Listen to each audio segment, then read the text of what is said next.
Welcome to The View from the Front. My name is Stan, and I'm a prior Marine and a proud moderate. Each week, I cover our military and defense news happening around the world. In fact, in every episode, I do three things. First, I cover hotspots happening that could affect our country. Secondly, I present news in a non-scary way. So many news outlets today try to scare you so that you'll tune in and talk about the show to others. They're trying to grow the size of their audience. I'm not like that. Not even close. In fact, in most cases, I downplay news. From Y2K to bird flu, we've all read and heard stories that had us scared and worried. Most of the time, those stories are overhyped and wrong. So I'll dig deep on every topic and show you that in most situations, things aren't as bad as you've been hearing. Finally, at the end of each episode, I share some motivation and encouragement, and also share about one Medal of Honor winner, because we need some motivation, given how hard life is. And we all need to remember the sacrifices of those who came before us, because there are far too many people trying to tear this country down and rip us apart. I'm hoping this show will prove to be an antidote to all the bad happening out there. I want both left and right to come together, to remember that more unites than divides, and to see that our country has faced many challenges before, and we're going to meet the hurdles that are staring at us in the current time. I hope and pray that by the end, I have lowered your blood pressure and inspired you. I hope and pray that I've done just a little to help unite this country. I'm not a big name, or a big show, or a big-time influencer, but I'm serious about how much I love this country. And I know I might just be a silly dreamer, but there's never been anything big accomplished in this world that didn't first start with a dream. How is everyone doing out there?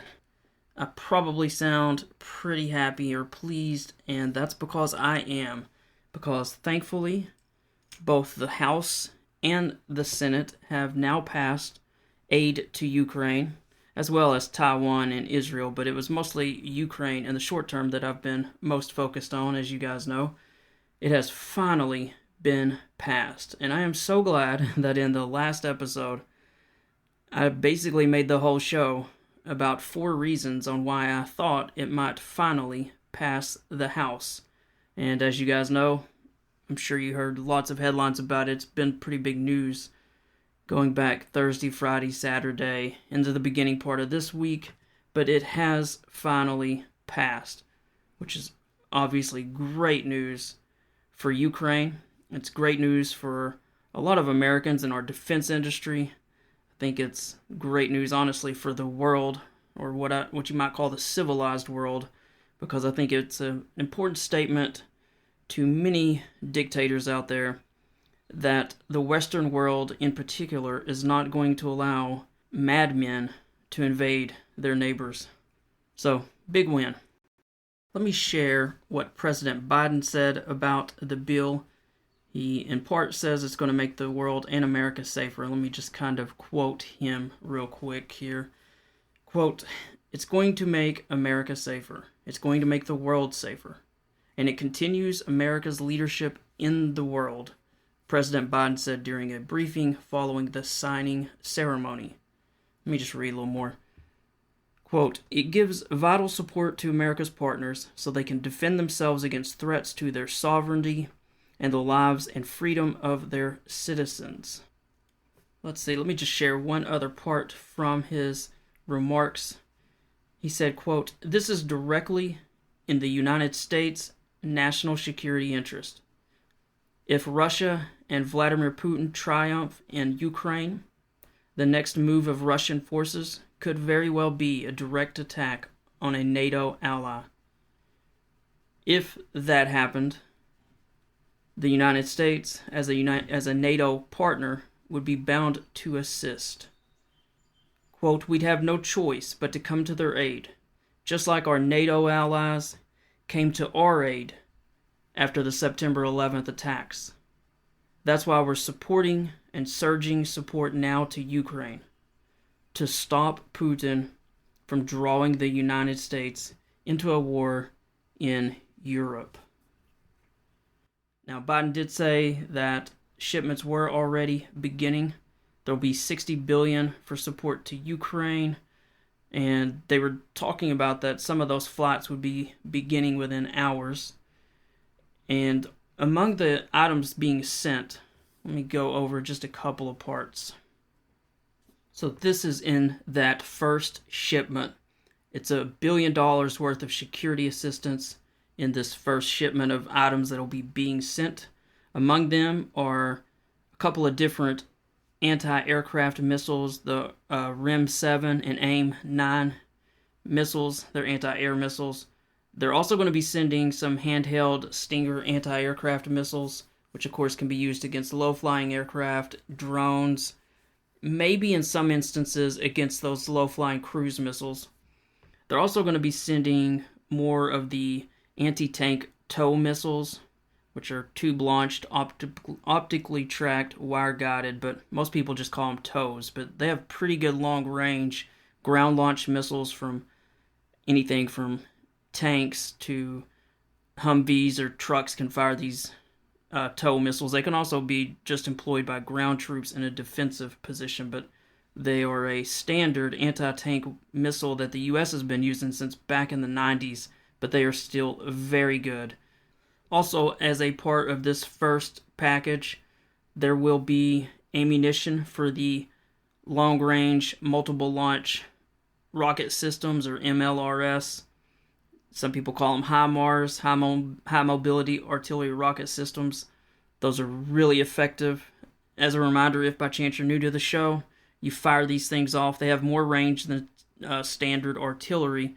So we fire, a vehicle fires these off and then quickly moves, so that even if Russia had something within range to target them, by the time they're detected in the air, and certainly by the time they hit the target, you've already moved the vehicle. So they're very difficult to target in any kind of counter battery strike. So there'll be ammunition, again, rockets for those HIMARS or multiple launch rocket systems.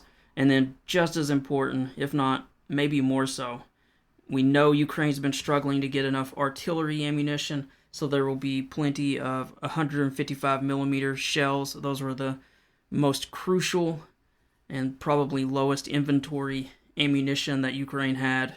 It's partly why Russia has been advancing. So good old artillery shells so that Ukraine can actually fire on moving troops who are out in the open. And then there will also be some 105 millimeter. They're a little bit smaller artillery shells. And there was also some undisclosed, is what this White House is calling, a variety of combat vehicles. So not sure how many medium, Bradleys, maybe a few tanks, but probably nothing too significant in that regard. So that's what's being announced, at least so far. Let me mention one other thing before I get to one other crazy story that broke today on Wednesday. But in that package, there was also $14 billion for Israel funding to help support Israel, a lot of anti-air missiles for them, and some other artillery and other weapon systems and ammunition that they need. But there was also in it $9.5 billion for humanitarian assistance for civilians in Gaza, even Sudan, Ukraine, and then apparently some other populations caught in conflict zones across the globe, according to the announcement from the White House.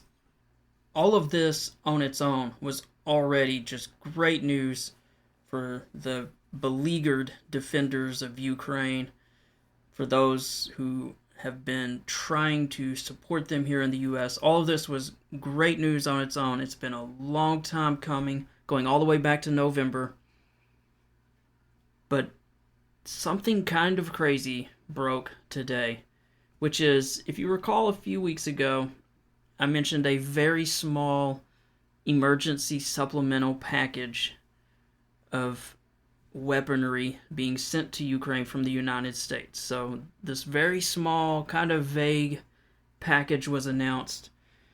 And then today, as President Biden was discussing sending this first batch of weapons, Politico broke the news that last month, the Biden administration actually approved sending ATACMS. Now, these are the even longer range missiles that Ukraine has been dying to get for about a year now.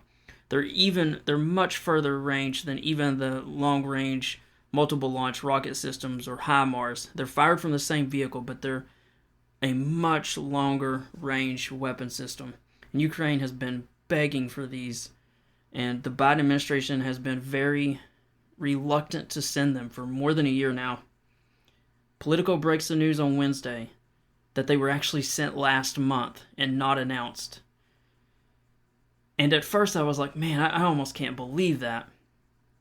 But sure enough, it was actually confirmed by the Biden administration, and I will share a little bit of video from the National Security Director, Jake Sullivan. Here's what he had to say about that. I'm able to confirm, as you've heard from others, that in February, the president directed his team to provide Ukraine with a significant number of ATACMS missiles for use inside Ukraine's sovereign territory. This followed Russia's procurement and use of North Korea's ballistic missiles against Ukraine, as well as Russia's renewed and escalating attacks against civilian infrastructure in Ukraine.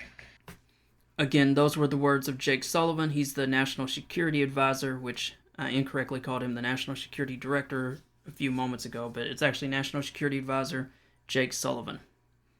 The irony of this announcement is that in the past few weeks, while we have waited for the Republicans to pass the Ukraine aid, one thing that's been happening is that President Biden, and especially Jake Sullivan, has been taking a lot of heat for being worried about escalation from Russia.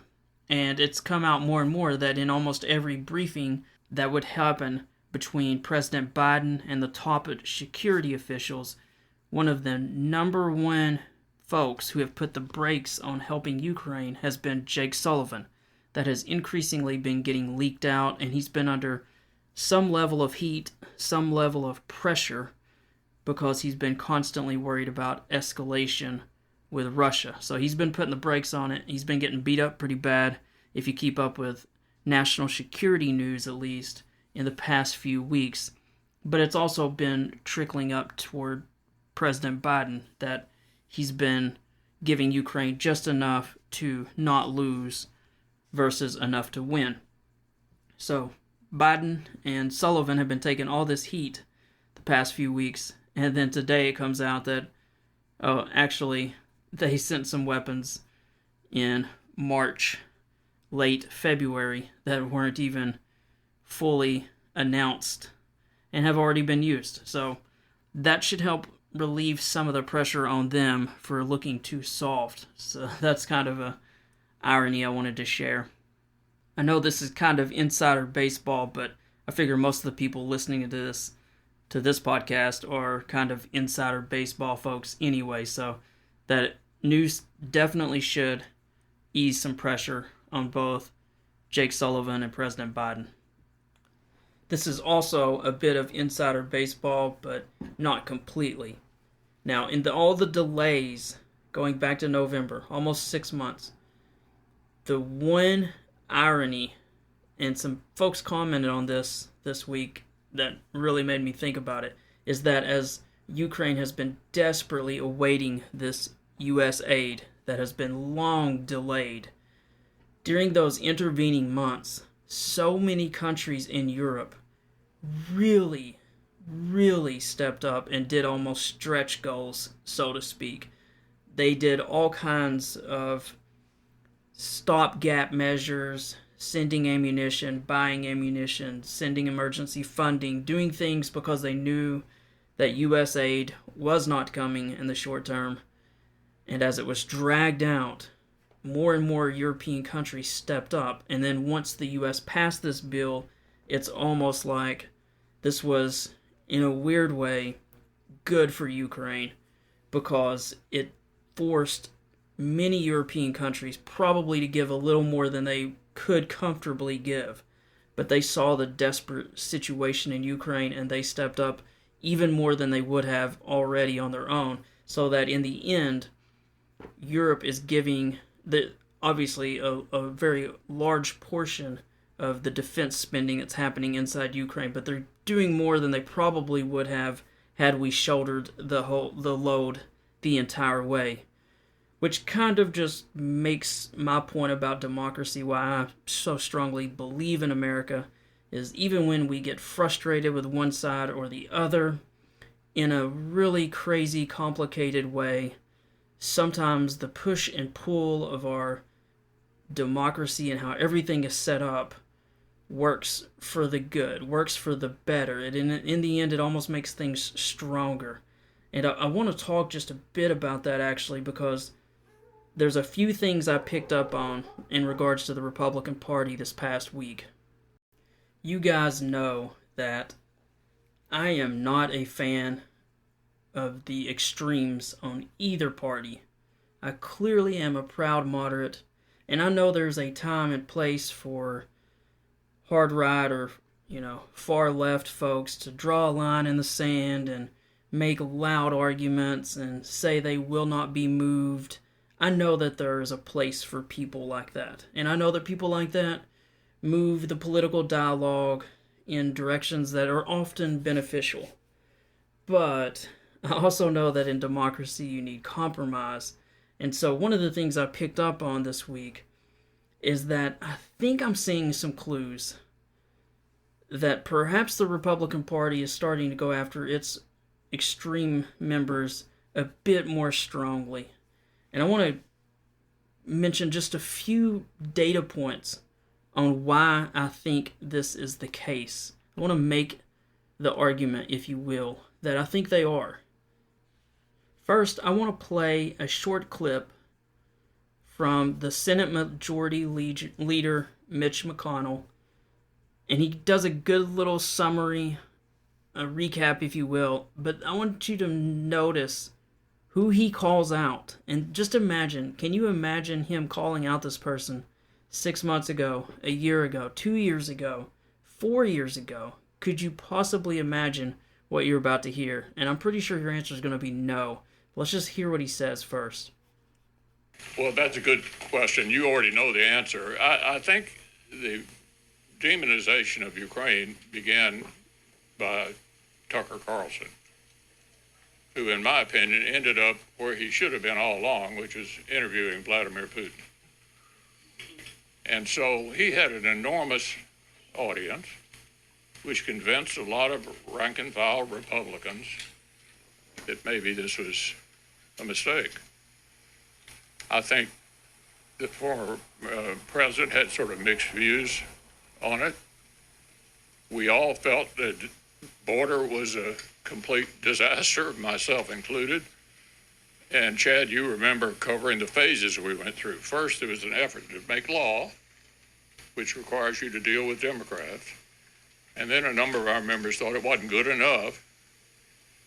And then our nominee for president didn't seem to want us to do anything at all. That took months to work our way through it. So we ended up doing the supplemental that was originally proposed, which dealt with not all problems. It didn't solve the border problem, but certainly addressed the growing threats at the moment.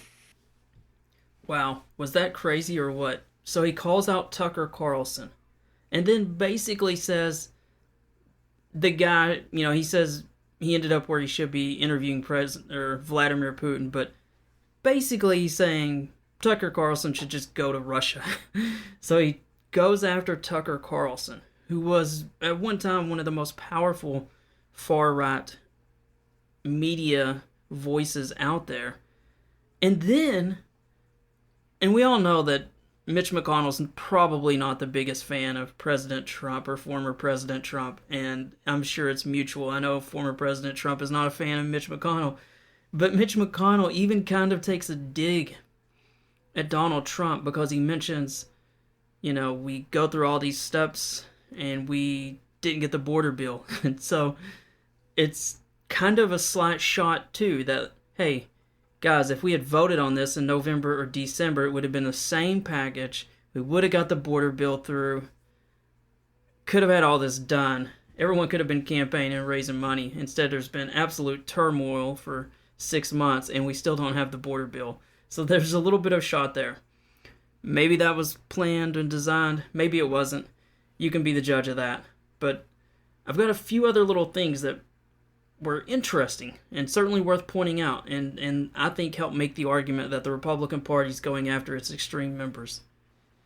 The second thing that I picked up on is that former President Trump himself didn't seem to come out against this Ukraine aid since the past Friday when Speaker Mike Johnson went down to talk with him. And I feel like that while initially former President Trump was certainly against the aid and has spoken critically of it, I really believe that his almost spidey senses, so to speak, have picked up that enough of the Republican Party wanted to stand strong and support Ukraine. And so I feel like his position softened. And I also heard that one of the things that Mike Johnson did as his own eyes were opened and he saw some of these intelligence briefings is that he made the argument to former President Trump that if you win, or when you win, or ever how he said it to him, but when you win, if Ukraine is in a strong position when you take office next January, then you will be able to negotiate a deal with Vladimir Putin. And so I think he presented it as if we don't do this, it's going to be bad news in the press for 6 months. It might hurt your chances of getting reelected, and it leaves Ukraine in a weak position. So he kind of sold this deal to former President Trump, and then obviously Trump didn't seem to say a whole lot about it that I saw at least, and so it managed to get through both the House and then the Senate. The final thing that I wanted to present as evidence that there's starting to be some pushback against the far-right part of the Republican Party is that in this final Ukraine vote in the Senate, there were 8 Republican senators who flipped their votes and actually voted in favor of Ukraine aid after initially being against it. Had all voted no. Now, some of these names you may not recognize, but some of them you will. One of them was Tom Cotton. One of them was Lindsey Graham, which is probably the biggest name of them. Even James Lankford of Oklahoma. Katie Britt, who's a senator out of Alabama. But of these 8, it's just interesting that they had been against it, and I think they, just like former President Trump, could sense that there was a shift in the party. Regardless of the reasons, it was, for me, a good sign to see, and it's certainly a good sign to see for the people inside Ukraine, for folks who might be in Taiwan watching as China looms as a very large threat.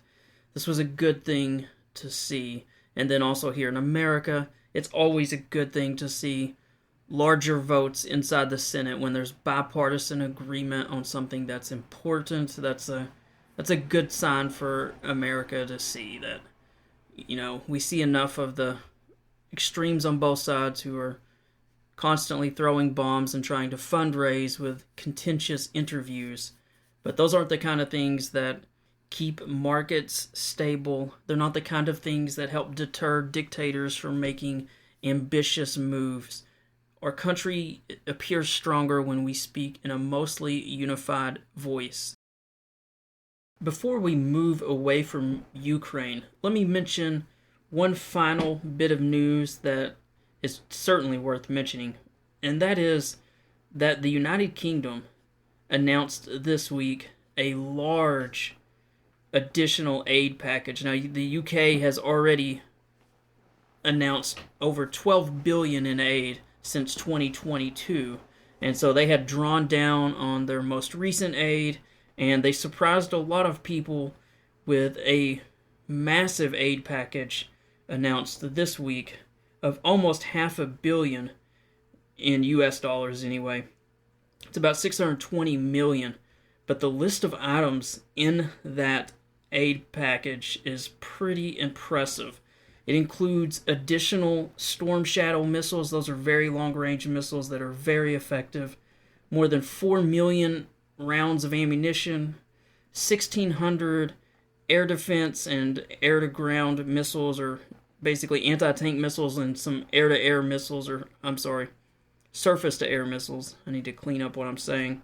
They also are sending some patrol vehicles. These are called Husky patrol vehicles. 160 of those, 162 armored carriers, 78 all-terrain vehicles, 60 boats, including offshore raiding craft, rigid raiding craft, and some dive boats, as well as some maritime guns, which the strategist in me wonders, that's a lot of amphibious stuff. So I don't know if there's future plans for Crimea or what, but again, it was a pretty big aid package announced, and the leader of the United Kingdom says that he believes Russia won't stop at Poland's border, and so they are ramping up their defense industry. And also, the Prime Minister was traveling to Poland and Germany to rally even more European countries to give more aid to Ukraine and also ramp up their defense industries, because it sure seems like that enough of these leaders in Europe are seeing intelligence signs that must have them pretty wary of what Russia's plans are in the next few years. So Europe is moving toward a war footing to try to deter Vladimir Putin, who seems to only understands force, but they sure seem to be moving toward helping him see that this would not be in Russia's best interest, nor would it be successful. We're going to take a short break, but when we come back, I'm going to do a brief update about the situation in Haiti and also about the pier that the United States is going to build off the coast of Gaza to help bring in humanitarian aid. They're going to build this on the northern Gaza Strip. And then, of course, we'll also do the motivation section where we honor some Medal of Honor recipients, as well as share some motivation for you. So stick around. A lot of good stuff left.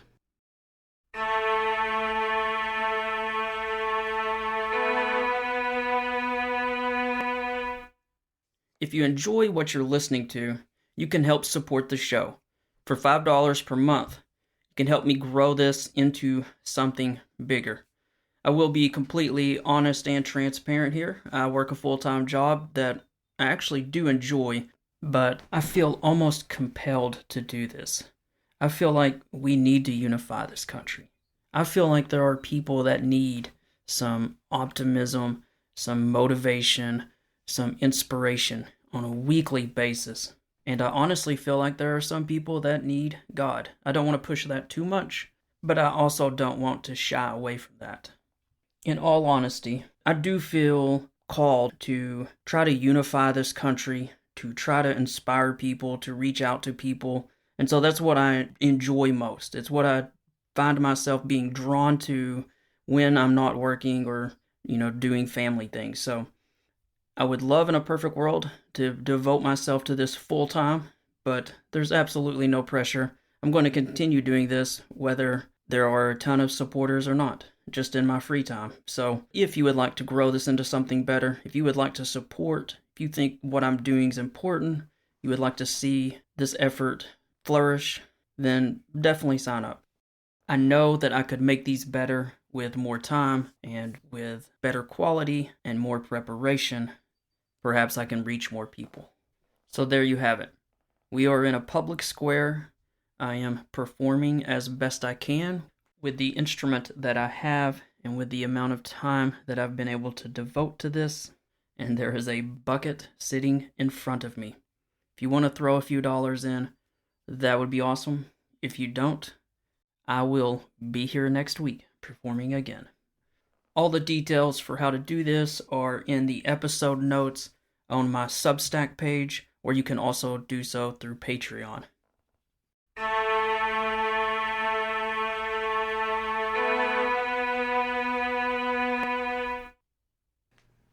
Let's do a brief update on the situation in Haiti.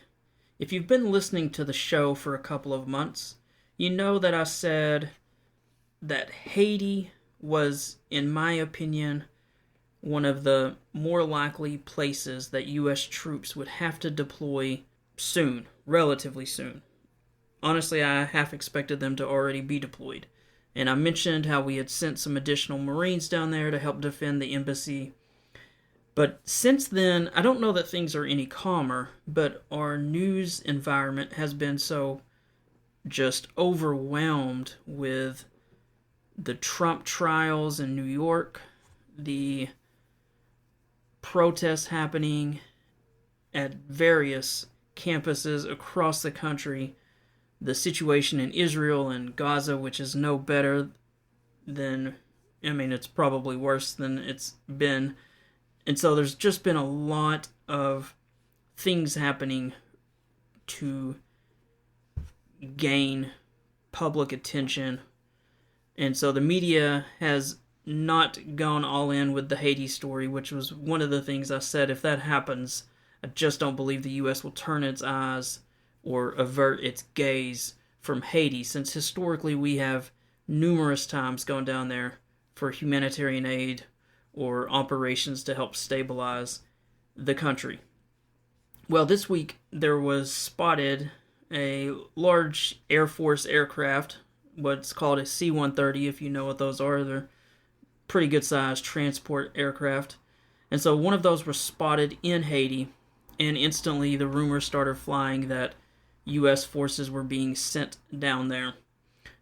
The rumors were enough that, in fact, the U.S. military, CENTCOM, in fact, which is Central Command, had to put out a short announcement and tamp down those rumors.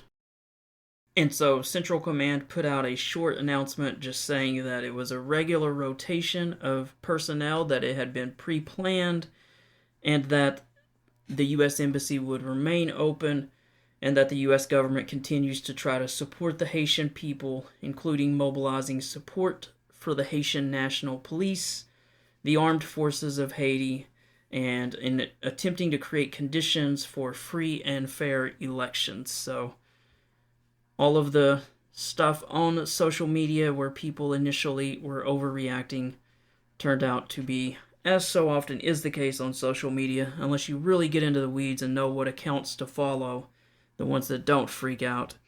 But it proved to be false, and so, at least as of now, the situation is still stable enough that the United States is not sending additional troops to Haiti. The final news story that I wanted to make sure I covered, and we went into some detail into this a couple of months ago, but all of the ships and the forces that are necessary to construct a floating pier off the coast of Gaza have arrived. So that's good news for those folks who are in desperate situations inside Gaza, who of course need large amounts of humanitarian aid. This floating pier will allow far more aid to get inside Gaza versus just the airdrops or the limited amount that have been going through Israeli checkpoints.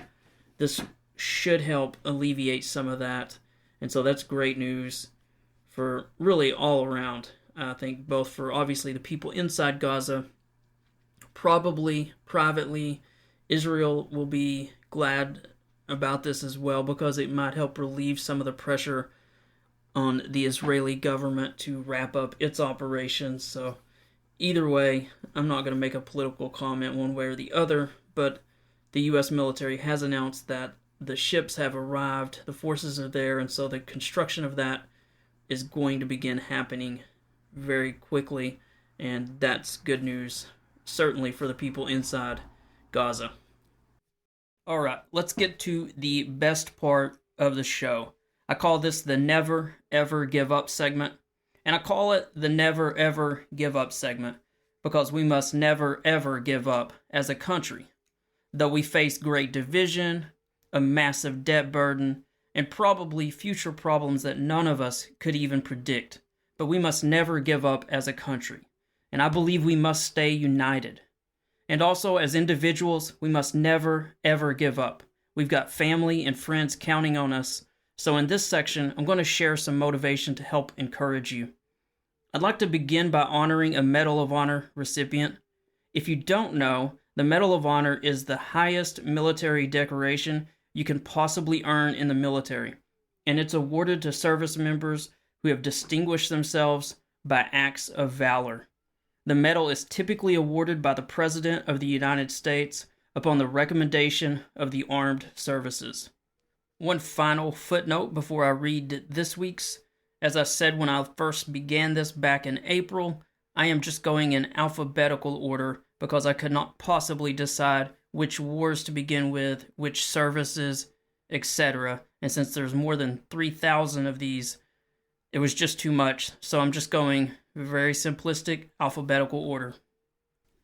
Last week, we had the 2 John Adams that I honored by reading their citations, and in my research this week looking it up, it looks like there's actually 3 more individuals with the last name of Adams. So there's a James Adams, a Stanley Adams, and a William Adams. So we'll just begin with the first one, James Adams. This is another short one. It's a single sentence. James Adams was awarded the Medal of Honor. He was a private in the U.S. Army who served during the Civil War, and he captured a state flag of the 14th Virginia Cavalry. So James Adams was awarded probably for incredible heroism in running forward to capture that. As you know, back then especially, no unit or regiment wanted to lose its standard or its flag. And so to lose one, you've really got to do something pretty brave. So James Adams was awarded the Medal of Honor for capturing the state flag of the 14th Virginia Cavalry. Let's move to Stanley Adams, and this is one that actually has a little bit of a write-up in regards to what Master Sergeant Stanley Adams did. He served in the U.S. Army during the Korean War, and I would love to read his citation. Master Sergeant Adams, who served with Company A, distinguished himself by conspicuous gallantry and courage above and beyond the call of duty in action against an enemy. At approximately 0100 hours, which if you're a civilian and you're not real good on times, that's 1 a.m. in the morning, Master Sergeant Adams was on duty in action, holding an outpost some 200 yards ahead of his company. They come under a determined attack by an estimated 250 enemy troops. Intense small arms, machine gun, and mortar fire from 3 sides pressed the platoon back against the main line of resistance. Now, as a reminder, a platoon's usually 20 or 30 soldiers, so it's 20 or 30 trying to stop 250. Observing approximately 150 troops silhouetted against the skyline, advancing against his platoon, Master Sergeant Adams leaped to his feet, urged his men to fix bayonets, and he, with 13 members of his platoon, charged this hostile force with indomitable courage. Within 50 yards of the enemy, Master Sergeant Adams was knocked to the ground when pierced in the leg by an enemy bullet. He jumped to his feet and, ignoring his wound, continued on to close with the enemy when he was knocked down 4 times from the concussion of grenades which had bounced off his body.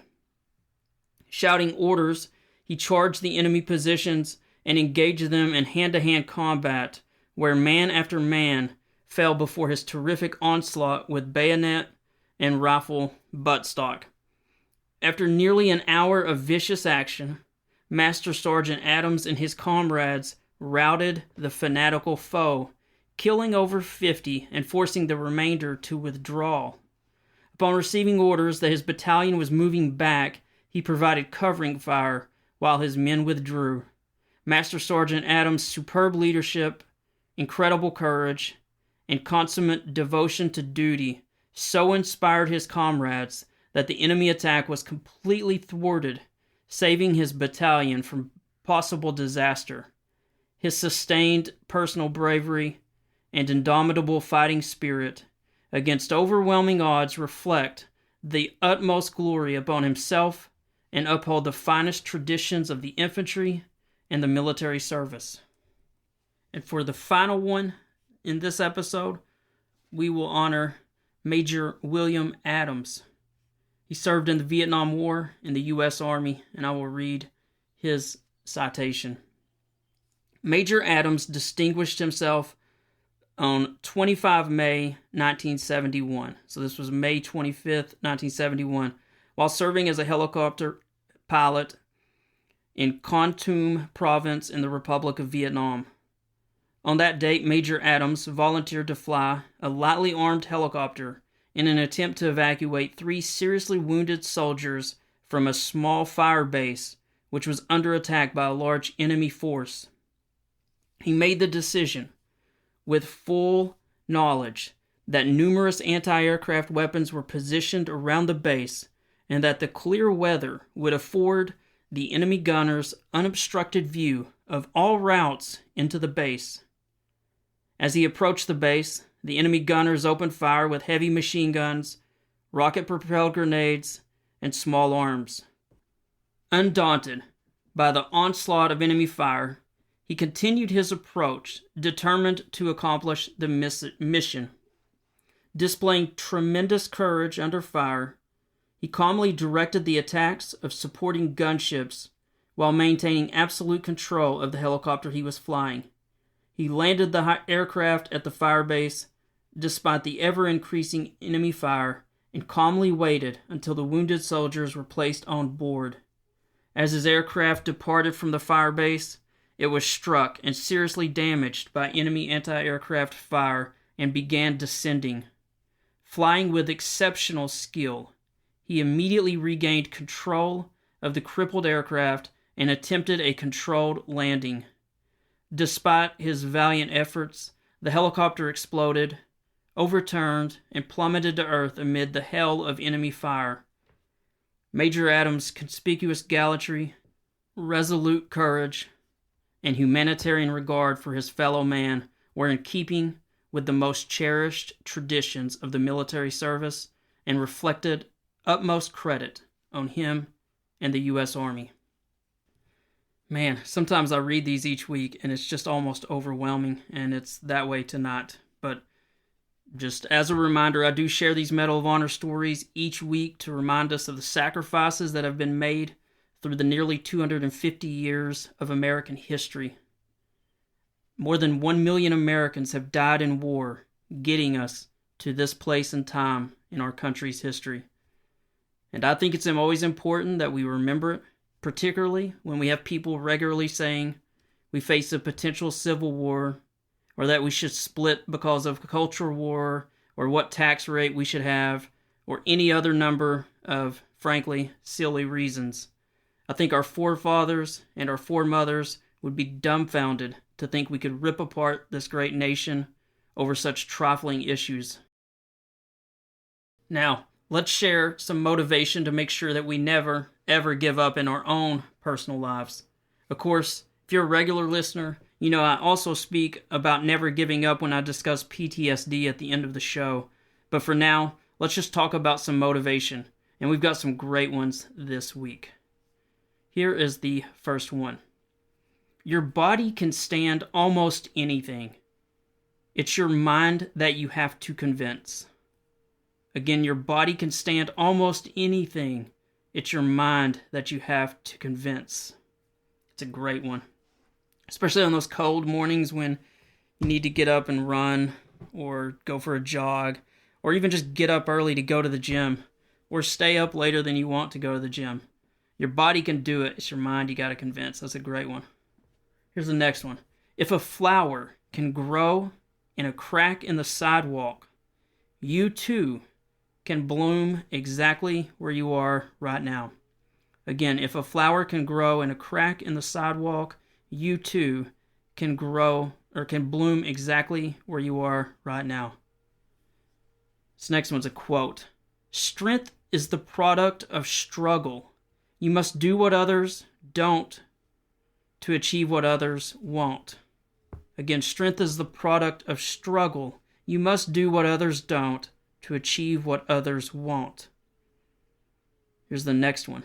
Being motivated gets you started, but discipline keeps you moving. It's another great one. We all have those goals where sometimes when you first start on them, you keep it going for a week or two or a month or two, but then you start to just lag. The motivation gets you started, the discipline keeps you moving. Again, the quote is, being motivated gets you started, but discipline keeps you moving. Here's the next one.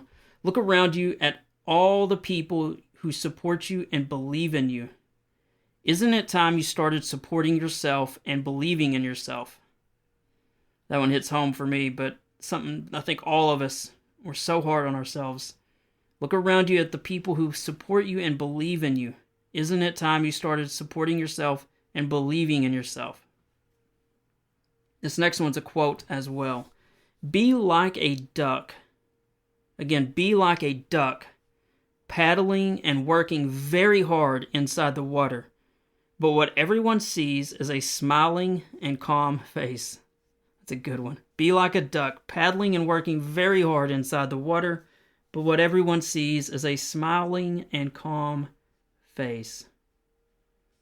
Let's do just a couple more. You're a masterpiece, even while you're in progress. Keep evolving and transforming into the best, brightest version of yourself. You're a masterpiece, even while you're in progress. Keep evolving and transforming into the best, brightest version of yourself. It's another good one. We always get so hung up on the future, and sometimes I do that with the podcast. I so think of things I want to do or ways to make the show better, but we've got to give ourselves some credit. We're doing the best we can with where we are, and we deserve to give ourselves at least a little credit for what we're doing. Let's do one more quote. Chase dreams, not people. The right people will be drawn to you. Man, that's a good one. Chase dreams, not people. The right people will be drawn to you. I have definitely fallen for that one in the wrong way, in that there have been times where I've thought, oh, if I could just connect and network with this one person, they could help, put a spotlight on the show or share the show with some of their people or their followers, or they have a big audience, and I'll sometimes just chase these people for months and months or longer, sometimes years, because I'm kind of stubborn. And I just have to remember that you chase dreams, not people. The right people will be drawn to you. I always like to share a few from the Bible because this book has become such a source of strength and wisdom and even calm for me during the past year. And I hope by sharing a few, it might encourage you to get into the Bible yourself, because I think it'll really help you. Here's the first one.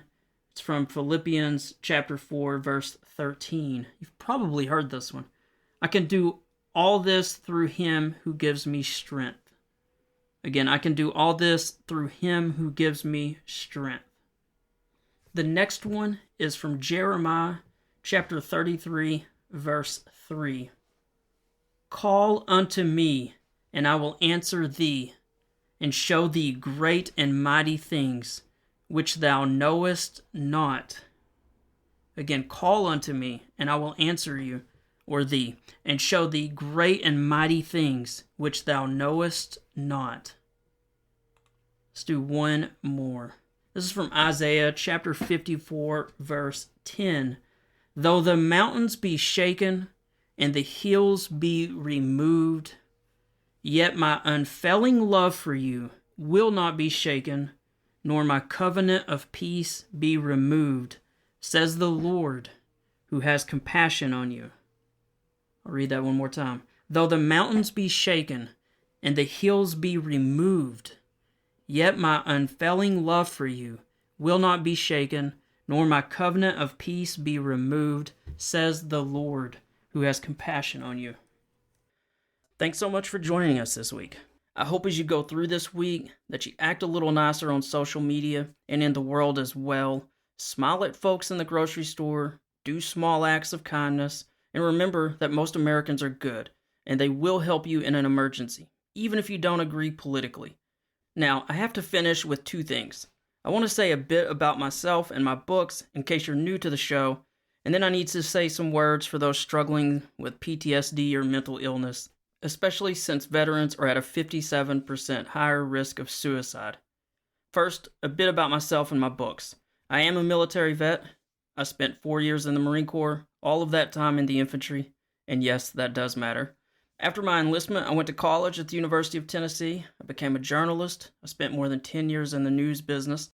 Besides all of that, I've also written 12 books. Those books include a series about a Marine Corps sniper, several novels about a police detective and a private investigator, and a few books about war, such as World War II and Afghanistan. Basically, these are all fast-moving books with lots of action and plot twists, because those are the kind of books I've always enjoyed reading. You can find all of those books in the link in the episode notes, or you can look on Amazon by just searching my name, Stan R. Mitchell. Buying a book, telling a friend about a book, or buying one as a gift for someone, friend or loved one, is a great way to help support the show. And in all seriousness, they're pretty highly rated, and I've been very fortunate to have sold 70,000 copies to date. And I promise you, even though I live in Tennessee, I do not have that many cousins. The second thing I need to talk about is PTSD and suicide for just a moment. This isn't just for our veterans, although I know PTSD does seem to affect veterans at a much higher rate, but it's for anyone. We can all get in a really low spot, but we have to remember that it's a season. It's a valley. If you're having serious issues, please call 988, select 1. You can talk to a crisis line responder anytime, day or night. Whether you're a civilian or a veteran, it doesn't matter. But I do know this is hard to do, and I know most of you won't. So I have to be a little mean here. The fact is that when we had a drill instructor in boot camp pushing us, or maybe a tough coach back in high school, you know that you can go further than when it's just yourself pushing you. So I'm going to be that person. I'm going to be mean for just a moment, and I have to remind you that you cannot give up. Do not lose this fight. Do not make your parents or your family have to plan your funeral. Don't make them feel guilty that they did not check on you, that they could not reach you. You can hold on another day, and if you do, I promise the next day will be a little easier. Now, again, if you're in a fight that you worry you may lose, call someone. Call a friend or a family member. Please, just do that. Or call 988, select 1. But whatever you do, do not quit. You're in a valley, and this world needs you. Probably your parents need you. I mean, seriously, who's going to take care of your parents in 30 years? I'm being dead serious here. I just helped take care of my mom while she fought with cancer before she passed. I'm helping take care of my dad now. But who's going to do it for you? Are you going to let the system take care of them? How horrible is that? So you cannot quit. And believe me, there's something you're meant to do. You just can't see it because you're in this immediate fog and pain. You can't see that end result. But there's a mission for you to do. Maybe it's to coach Little League. Maybe it's to help others with PTSD. Maybe it's to run for office. But there's some calling for you. You just haven't found it. But you need to get involved. You need to stop isolating yourself. Go visit a veterans group, the VFW. Visit a church near you. Talk to some family that you have lost touch with. Or maybe reach out to that friend that you've grown apart from. They're probably dying to talk to you.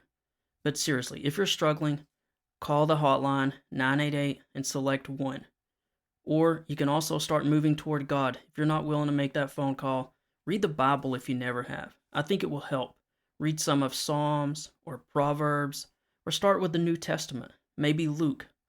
I think you'll find that the Bible will start drawing you in and changing your life. If you don't have a Bible, you can download a Bible app on your phone, or you can look it up online. There are dozens of sites with it.